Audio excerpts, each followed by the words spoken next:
हमारे राजा जी, हमारे राजा जी, हमारे राजा जी दिन में ना बोले कि रातिया में चोली खोले। हमारे राजा जी दिन में ना बोले कि रातिया में चोली खोले।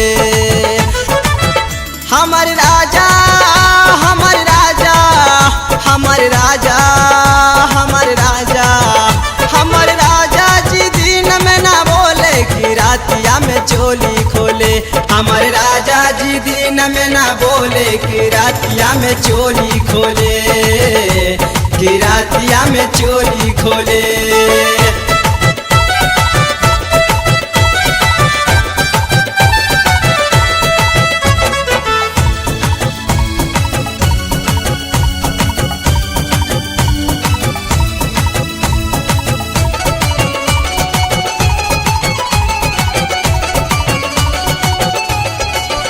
राजा पी पी के रतिया में आवे, लगे होटवा से होटवा के चावे। राजा पी पी के रतिया में आवे, लगे होटवा से होटवा के चावे। हमर देहिया के, हमर देहिया के, हमर देहिया के खूब झका झोले कि रातिया में चोली खोले। हमारे राजा जी दिन में ना बोले कि रातिया में चोली खोले, कि रातिया में चोली खोले।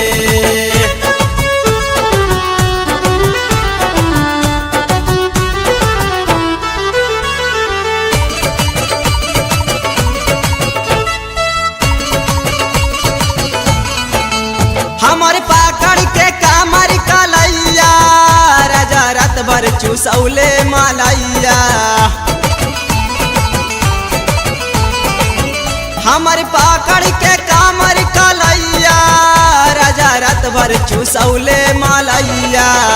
अपने खाला, अपने खाला, अपने खाला चोमीना छोले कि रातिया में चोली खोले।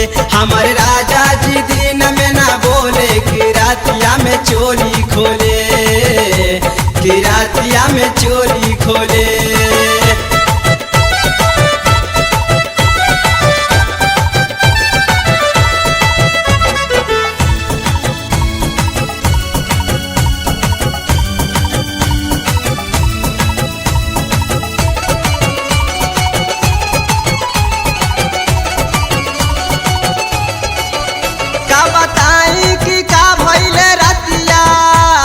ससुरा के टूट गईले खटिया,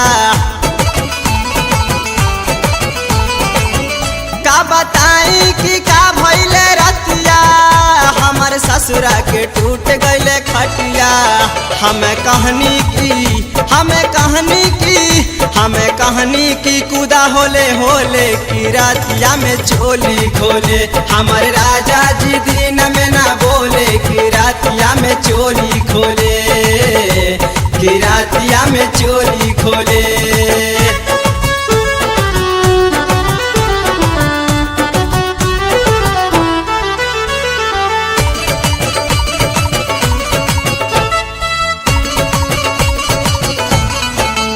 मोरे देवरा मुनी लाल प्यारे, गेलन दाबाला बेऊ बाजारे। मोरे देवरा मुनी लाल प्यारे, गेलन दाबाला बेऊ बाजारे। हमारा दर्द से, हमारा दर्द से, हमारा दर्द से देहिया ना डोले कि रातिया में चोली खोले। हमारे राजा जी